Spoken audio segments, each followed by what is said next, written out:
Welcome to Pallavi TV. నేను మీ Rajasekhar. So ఇవాళ మనము సంగారెడ్డి జిల్లాలో ఉన్న ఆర్సీపురం మండలంలో కొల్లూరు గ్రామంలో ఉన్న శ్రీ శారదాపీఠ పాలిత శ్రీదేవి భూదేవి సమేత శ్రీ లక్ష్మీ వెంకటేశ్వర స్వామి సన్నిధికి వచ్చాము. సో అందులో అక్కడ జరిగే విశిష్టత ఏంటి, ఆ ఆలయ ప్రధాన అర్చకులతో మాట్లాడి తెలుసుకుందాం పదండి.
స్వామి వారి ఆలయంలో ప్రధాన అర్చకులు గారితో ఒకసారి మాట్లాడి ఈ స్వామివారికి ఎలాంటి కైంకర్యాలు చేస్తారు, సో ఏ సందర్భాల్లో విశిష్టంగా పూజలు జరుగుతాయి, విశేషాలు అడిగి తెలుసుకుందాం పదండి.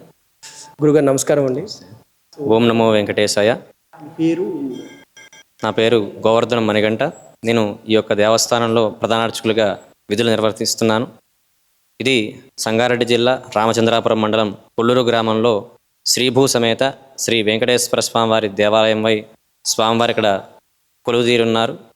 ఈ దేవాలయం గత సంవత్సరం 7 సంవత్సరాలుగా ఎంతో వైభవయుతంగా ఇక్కడ సేవలు చేస్తూ ఉదయం 6 గంటలకు దేవాలయం తెరిచి స్వామివారి ప్రభాత సేవ అనంతరం ప్రాతకాల అర్చన, బాలభోగ నివేదన చేసి భక్తులందరికీ కూడా అర్చనలు కైంకర్యాలు నిర్వర్తిస్తూ ఉదయం స్వామివారి విశేషార్చన, మధ్యాహ్నం స్వామివారికి విశేష అర్చన అనంతరం నివేదన, సాయంకాల అర్చనలు, అలాగే ప్రతిరోజు స్వామివారికి సాయంత్రం తిరుమలలో ఏ విధంగా అయితే ఏకాంత సేవ కార్యక్రమం నిర్వర్తిస్తారో ఈ దేవాలయంలో కూడా అలాగే రోజు కూడా స్వామివారికి పవళింపు సేవా కార్యక్రమం జరుగుతుంది.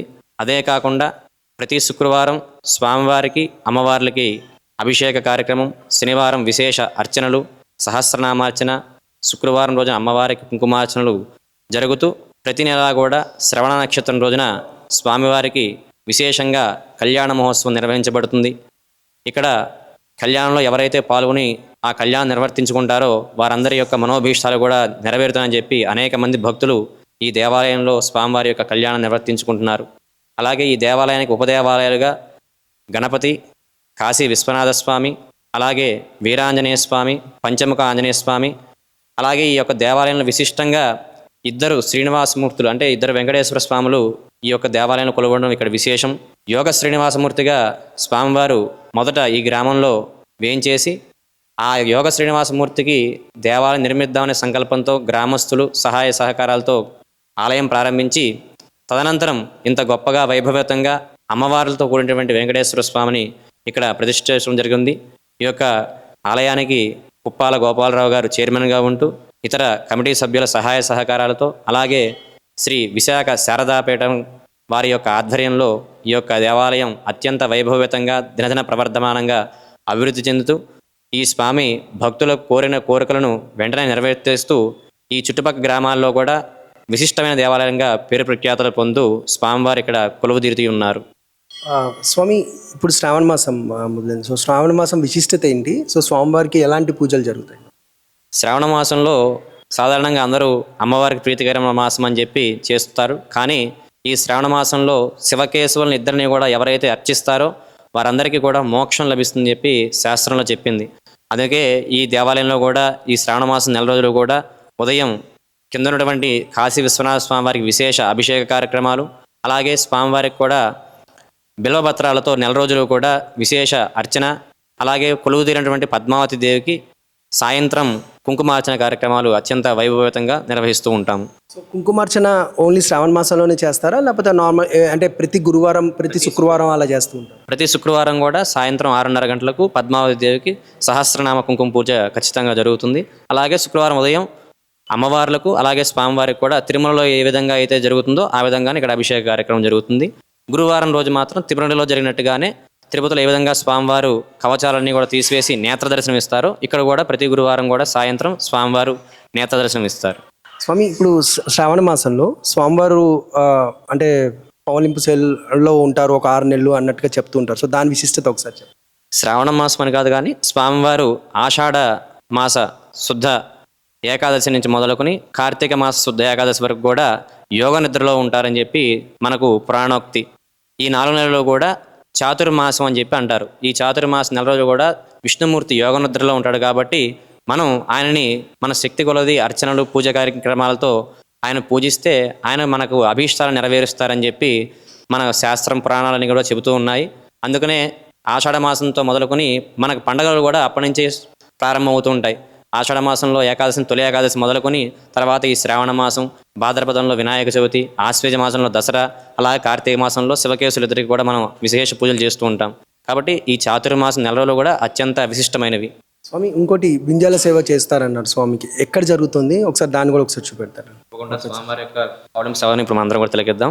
మామూలు భక్తులు కూడా వచ్చి దీంట్లో పాల్గొనొచ్చా, లేకపోతే లోపల భక్తులకి మాత్రం లోపలికి ప్రవేశం లేదు, బయట నుంచే స్వామివారి సేవలో పాల్గొంటారు. అలాగే భక్తులకి అవకాశం కల్పించేది మాత్రం ప్రతి సంవత్సరం కూడా ఫాల్గుణ మాసంలో స్వామివారికి బ్రహ్మోత్సవ కార్యక్రమం నిర్వహించడం జరుగుతుంది. ఆ రోజు ఆఖరి రోజు పౌర్ణమి సేవలో మాత్రం భక్తులందరినీ కూడా ఈ సైన్య మందిరం లోపలికి అనుమతించి భక్తులందరూ కూడా తమ యొక్క స్వహస్తాలతో స్వామివారికి ఊంజల్ సేవ చేసుకునే భాగ్యం ఆ సంవత్సరంలో ఒకసారి మాత్రమే ఏర్పడుతుంది. స్వామి నమస్కారం అండి. ఈ టెంపుల్ అంటే ఇప్పుడు ఈ వెంకటేశ్వర స్వామి ఆలయంలో ఇదే ప్రధాన గుడి అని చెప్పారు. అంటే ఫస్ట్ ఇదే ఈ గుడి వచ్చింది, తర్వాత శారదా పీఠం వాళ్ళు తీసుకున్న తర్వాత ఆ టెంపుల్ని నిర్మాణం చేయడం జరిగిందన్న. సో ఈ టెంపుల్ విశేషత ఒకసారి శ్రీలక్ష్మీ వల్బారమ్మ విఘ్నోర్మజ్మామ సుధాచార్య పర్యంతం వందే గురుర్బ్రాహ్మ. ఓం యోగినాం హృదయారుడం సప్తగోత్రా సంస్థం ఆశ్రితానాం మహాకల్పం శ్రీనివాసమహం భజే. ఓం శ్రీ గురుభ్యో నమః. శ్రీ వెంకటేశాయ నమః. ఈ దేవాలయం అనేది పురాతనం 500 ఏళ్ల సంవత్సరం నాటి దేవాలయం ఇది ఈ విగ్రహం వాస్తవంగా అసలు విగ్రహం మీకు చేవెళ్ళలో దర్శనమిస్తుంది. ఎందుకంటే అప్పుడు నవాబుల కాలంలో, రజాకారుల టైంలో ఈ ఆలయం ధ్వంసం చేయబడింది. దాని తర్వాత కొన్నాళ్ళ వరకు ఈ విగ్రహాన్ని తీసుకొచ్చి ఈ ఊరిలో ప్రతిష్ఠ చేయకుండా భయపడి ఇలానే ఉంచారు పంచాయతీ ఆఫీస్లో ధాన్యంలో పోసి. తర్వాత మళ్ళీ ఈ విగ్రహాన్ని గ్రామస్తులందరూ కలిసి ఒక స్వామీజీ ముహూర్తం పెడితే దాన్ని ప్రతిష్ఠ చేయడం జరిగింది. తర్వాత ఈ ఆలయం ఎట్లా అభివృద్ధి చెందుతూ వస్తుంది. స్వామివారికి ఎలాంటి కైంకర్యాలు జరుగుతాయండి? అంటే నార్మల్గా మనకి ఇప్పుడు ఆ టెంపుల్ చూసాం, సో దానికి దీనికి ఎలాంటి అంటే రెండు ఒకటేసారి జరుగుతాయా? ఇప్పుడు అక్కడ మనం చూస్తే కొలను కూడా ఉంది, స్వామివారికి చక్రస్నానం ఎప్పుడు జరుగుతుంది? వాస్తవంగా ఈ ఆలయం పురాతనం కాబట్టి ఈ స్వామివారికి అమ్మవార్లు ఉండరు, ఓన్లీ యోగ ముద్రలో ఉండి ధ్యానంలో ఉంటాడు కాబట్టి ఈయన యోగ శ్రీనివాస స్వామి అని పిలువబడతాడు. కాబట్టి ఈయనకి మామూలుగా రోజువారీ విశేషార్చన ఉంటుంది.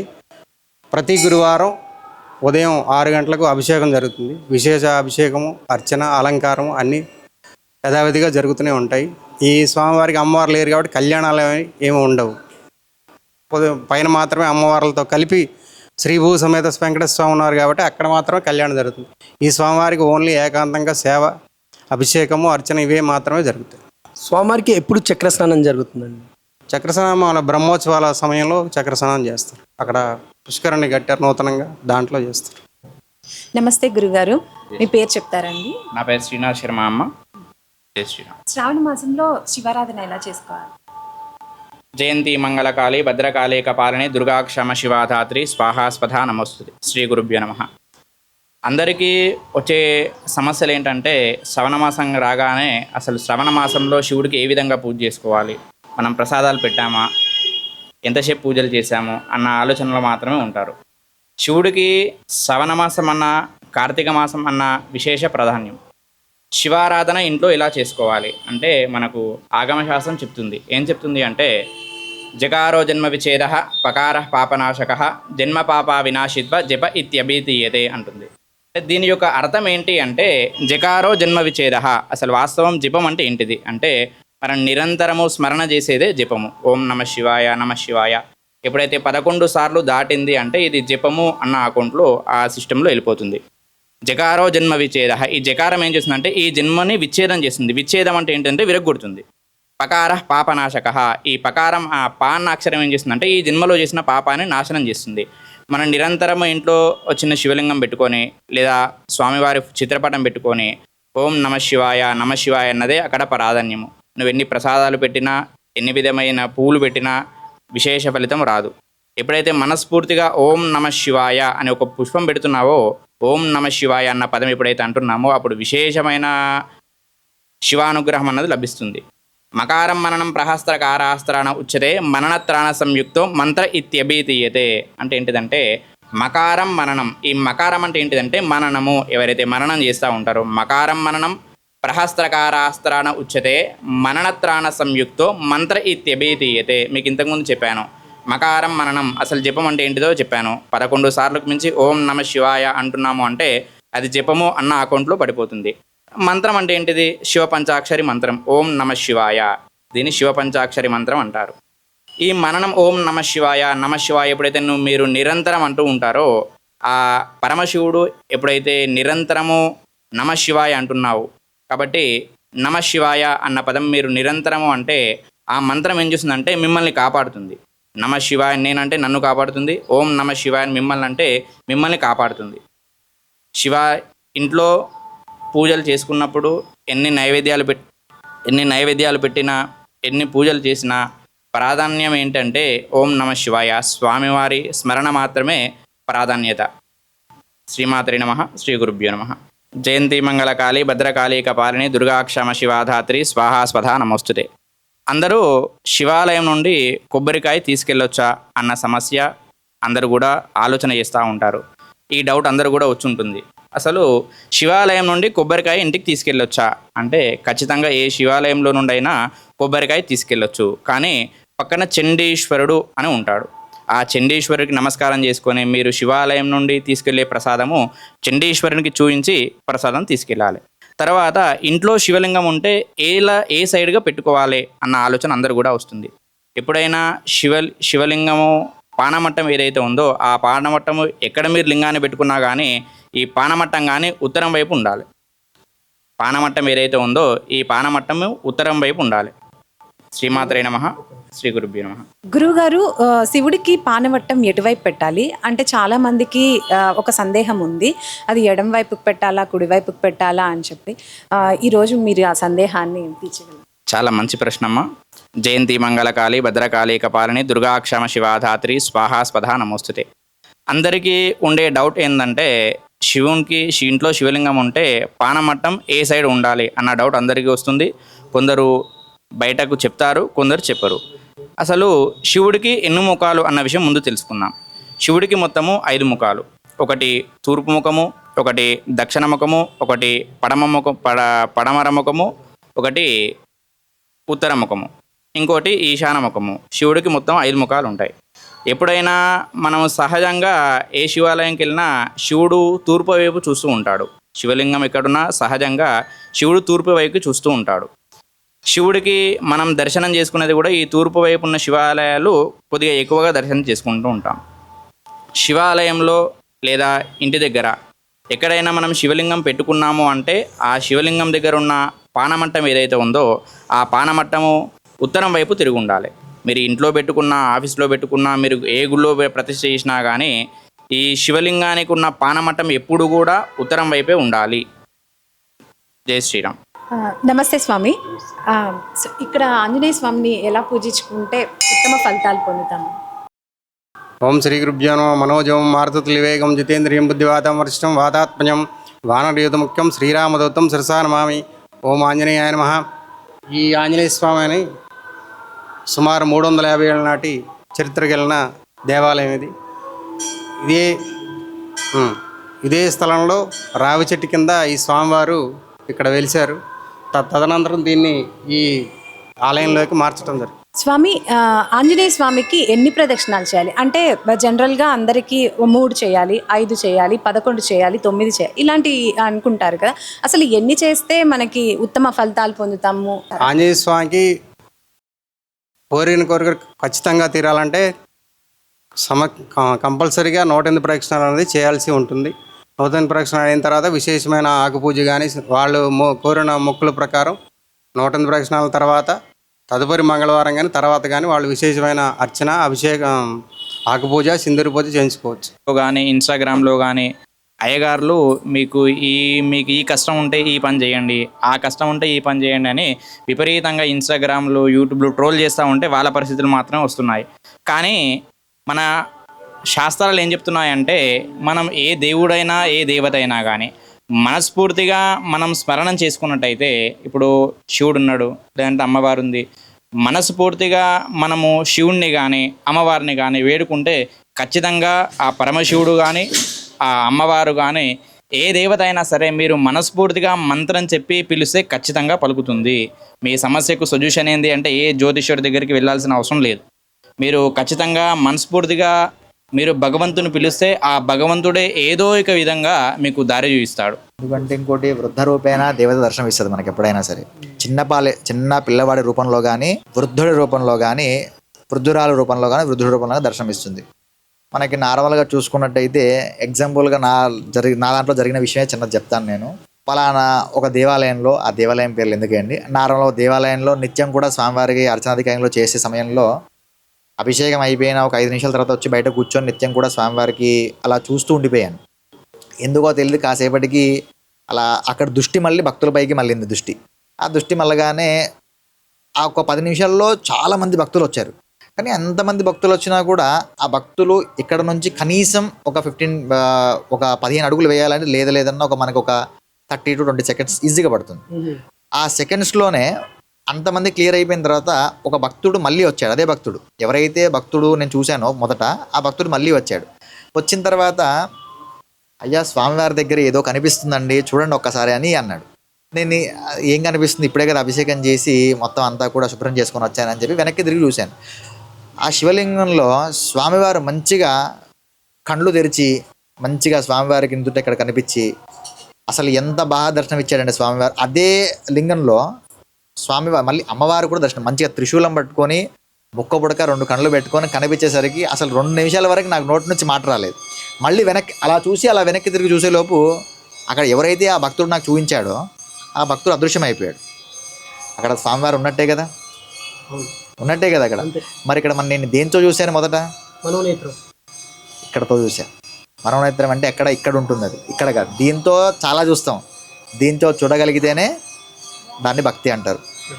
అలాగా మనం ఇలాగ ఏదో చెప్పేస్తున్నారుగా చేసేద్దాం కదా అన్న కాకుండా మొదట నీకు నువ్వు నమ్మకాన్ని ఏర్పాటు చేసుకొని దాన్ని సకాలంలో చెప్పినట్టుగా చేయగలిగితే తప్పకుండా సకల దేవతల అనుగ్రహాన్ని పొంది మోక్షాన్ని కూడా పొందే అవకాశాలు ఉన్నాయి.